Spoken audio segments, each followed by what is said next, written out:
Hello दोस्तों, we blogs education में आपका स्वागत है। एमसीक्यू प्रैक्टिस सेट सीरीज में आगे बढ़ते हुए आज हम तीसरा प्रैक्टिस सेट सॉल्व करेंगे। तो ये वीडियो काफ़ी लेट हो गई है, तो आगे से हमारी कोशिश रहेगी कि आपको जल्दी से जल्दी वीडियो प्रोवाइड की जाए ताकि आपको कम समय में ज़्यादा से ज़्यादा इन्फॉर्मेशन दी जा सके। तो आइए हम शुरू करते हैं इसे। तो आपका पहला क्वेश्चन है, लॉक्स प्रोग्राम डेवलप्ड बाई। तो लॉक्स प्रोग्राम किसने डेवलप किया था? तो इसका आंसर आप सोचिए ज़रा क्या होगा। तो इसका आंसर मैं आपको बताता हूँ। इसका आंसर होगा स्टैनफोर्ड यूनिवर्सिटी। तो स्टैनफोर्ड यूनिवर्सिटी ने लॉक्स प्रोग्राम को डेवलप किया था। तो इसके बारे में थोड़ी डिटेल जान लेते हैं। इसकी डिटेल है, लॉक्स का फुल फॉर्म क्या है? Lots of copies keep list of safe. तो ये इसका फुल फॉर्म है। इसको कब बनाया गया था? इसको बनाया गया था 1998 में, यानी 1998 में। तो इसका यूज किस लिए किया जाता है? इसको यूज किया जाता है ई थीसिस, डिजर्टेशन और गवर्नमेंट डॉक्यूमेंट को प्रिजर्व करने के लिए। तो ये डिजिटल प्रिजर्वेशन के लिए ही डेवलप किया गया था। तो मैं आपको जो डिटेल बताता हूँ उसको ध्यान से आप पढ़िया करिए ताकि आपको ज़्यादा से ज़्यादा समझ में आए, और ये आपकी हेल्प करेगा एग्जाम में एजर्सन रीजन के क्वेश्चन में। उन क्वेश्चन में काफ़ी डिटेल पूछी जाती है, तो आप यहाँ से डिटेल ध्यान से देखा करिए। तो अगला क्वेश्चन देखते हैं, कॉपसेट लॉन्च बाई। कॉपसेट को किसने लॉन्च किया था? तो इसका आंसर क्या होगा? इन्फिलिबनेट ने। तो यहाँ कॉपसेट के बारे में थोड़ा जान लेते हैं। कॉपसेट का फुल फॉर्म है contents of periodicals in science and technology. इसको कब लॉन्च किया गया था? 1993 में इन्फिलिबनेट ने लॉन्च किया था। तो इन्फिलिबनेट का फुल फॉर्म जान लीजिए। इन्फिलिबनेट का फुल फॉर्म है information and library network centre. और इसको कब बनाया गया था? इसको बनाया गया था 1991 में, यानी 1991 में।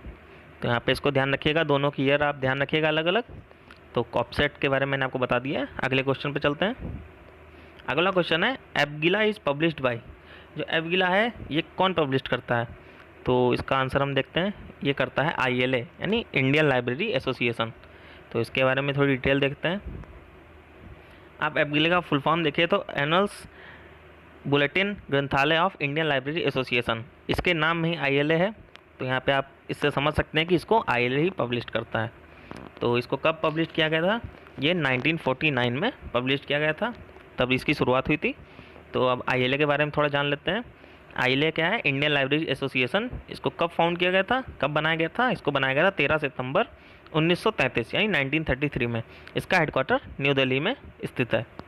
अगला क्वेश्चन देखते हैं, Ratna Lakshman Rao award for women library professional is given by. जो रत्न लक्ष्मण राव अवार्ड है, जो लाइब्रेरी प्रोफेशनल्स होती हैं जो वुमेन, उनको दिया जाता है, ये कौन प्रोवाइड करता है? तो इसका आंसर क्या होगा? ये एटलिस्ट। तो इसका नाम है IIT LIS। इसके बारे में हम थोड़ा आगे देखेंगे। तो इसका फुल फॉर्म है Indian association of teachers of library and information science. इसको बनाया गया था 1969, यानी 1969 को। इसका हेडक्वार्टर कहाँ है? पंजाब यूनिवर्सिटी में।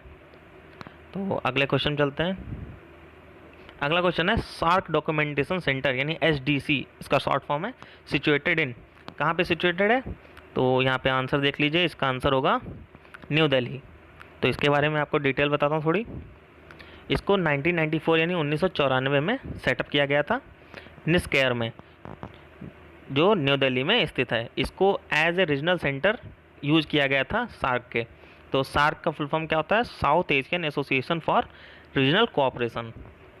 तो निस्केयर के बारे में मैं आपको आगे डिटेल बताऊंगा। तब तक अगले क्वेश्चन चलते हैं। CIP published in. तो CIP इस्टेब्लिश्ड इन। तो इस्टेब्लिश कब हुआ था ये? तो ये हुआ था 1971 में। तो CIP क्या है, इसके बारे में आपको बताता हूँ। CIP है कैटलॉगिंग इन पब्लिकेशन। ये कब इस्टेब्लाइज किसने किया था? लाइब्रेरी ऑफ कांग्रेस ने इस्टेब्लिश किया था इसे 1971, 1971 में। तो लाइब्रेरी ऑफ कांग्रेस के बारे में जान लेते हैं। लाइब्रेरी ऑफ कांग्रेस 1800 ईस्वी में बना था वाशिंगटन DC में। तो अब यहाँ पे बात है कि CIP क्या होता है। तो CIP होता है कैटलॉगिंग पब्लिकेशन। जो बुक अभी तक पब्लिश नहीं हुई है उसकी हम कैटलॉगिंग डिटेल बना लेते हैं, और जब वो पब्लिश हो जाती है तो उसकी कॉपीराइट वाले पेज पे उस डिटेल को हम मेंशन कर देते हैं, वो पब्लिशर द्वारा मेंशन कर दी जाती है। तो मैं आपको उसकी इमेज दिखा देता हूँ। ये आप इमेज देख लीजिए। यहाँ पे ये कॉपीराइट पेज है उसका, बुक का, और ये देखिए यहाँ पे जो ये डिटेल दे रखी है ये आपकी CIP डिटेल है। तो आप किसी भी बुक में आप चेक कर सकते हैं, आपको हर बुक में मिल जाएगी। तो अगले क्वेश्चन चलते हैं हम। अगला क्वेश्चन है, ज़ेरोग्राफी इज़ द प्रोसेस ऑफ। तो यहाँ पे ऑप्शन दिए हैं, इसमें से देखिए क्या होगा। तो इसमें आंसर होगा ड्राई कॉपिंग। तो इसके बारे में थोड़ी डिटेल बताता हूँ आपको मैं। इसको हम ओरिजिनली इसको क्या कहते हैं, इलेक्ट्रो फोटोकॉपी। तो इसको इन्वेंटेड किसने किया था, मतलब इसको किसने खोजा था, इसको बनाया था चेस्टर कार्लसन ने। तो इतनी डिटेल है इसकी, इसको ध्यान रखिएगा, इससे ज़्यादा क्वेश्चन नहीं आएगा। इसमें जितना क्वेश्चन बन सकता है उतनी मैंने डिटेल आपको दे दी है। और इस वीडियो की आपको पीडीएफ भी मिल जाएगी, जो आप मेरे टेलीग्राम चैनल से डाउनलोड कर सकते हैं। आगे क्वेश्चन चलते हैं। India who's who is published by. जो इंडिया हुज हु कौन पब्लिश करता है, तो यहाँ पे आंसर क्या होगा, इसका आंसर होगा Infa publication. Infa publication India who's who publish करता है। इसकी थोड़ी डिटेल देखते हैं। इसकी डिटेल है, ये पब्लिश कब हुआ था, ये 1969 से स्टार्ट हुआ था पब्लिश होना। तो इन्फा को हम देख लेते हैं कि इन्फा का फुल फॉर्म क्या है। इन्फा का फुल फॉर्म है India news and features alliance. तो इसका फुल फॉर्म भी आप याद रखिएगा, एग्जाम में पूछा जा सकता है। अगला क्वेश्चन देखते हैं। In CC 6th revised edition which indicators are used to combine the facet.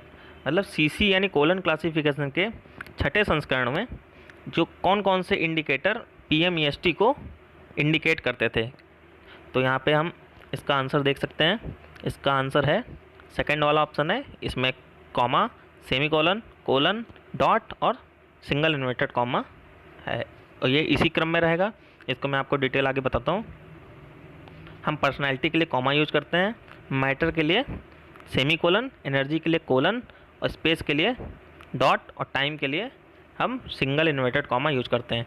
ये आपको अलग अलग क्वेश्चन भी पूछ सकता है कि पर्सनैलिटी के लिए हम कौन सा साइन यूज कर सकते हैं या कौन सा इंडिकेटर यूज करते हैं। तो आप यहाँ पे देख लीजिएगा, उसको ध्यान रखिएगा, ये आपसे क्वेश्चन पूछा जा सकता है। तो अगले क्वेश्चन चलते हैं। अगला क्वेश्चन है cardiac system is devised for keeping records of. जो कार्डियक सिस्टम बनाया गया था वो कौन सा रिकॉर्ड को रखने के लिए बनाया गया था। तो यहाँ पे ऑप्शन देखिए, यहाँ पे इसका आंसर होगा पीरियोडिकल्स। तो यहाँ पे कार्डियक सिस्टम क्या है देख लीजिए। इसको कार्डियक सिस्टम को Remington Rand of India limited ने बनाया था। इसका कैबिनेट साइज होता है, इसमें कैबिनेट बने होते हैं, उसमें हम कार्ड्स रखते हैं। यानी कार्डियक सिस्टम था, उसमें हम कार्ड्स रखते हैं, उसमें डिटेल होती है पीरियोडिकल्स की। तो इसका कैबिनेट साइज है 10.5 इंटू 24 इंटू 20.5, ये इंच में दिया गया है। तो मैं आपको इसकी इमेज दिखा देता हूँ कि कार्डियक सिस्टम कैसा होता है। तो आप ये देख सकते हैं, इसको इमेज में आप देख सकते हैं कि ये कार्डियक सिस्टम है। तो इसमें देखिए यहाँ पे रखा है, और इसकी मैंने लंबाई, चौड़ाई और ऊंचाई मैंने आपको बता दी है। तो अगले क्वेश्चन चलते हैं अब। When was bronze charging system started. जो ब्रॉन्ज चार्जिंग सिस्टम था वो कब स्टार्ट हुआ था।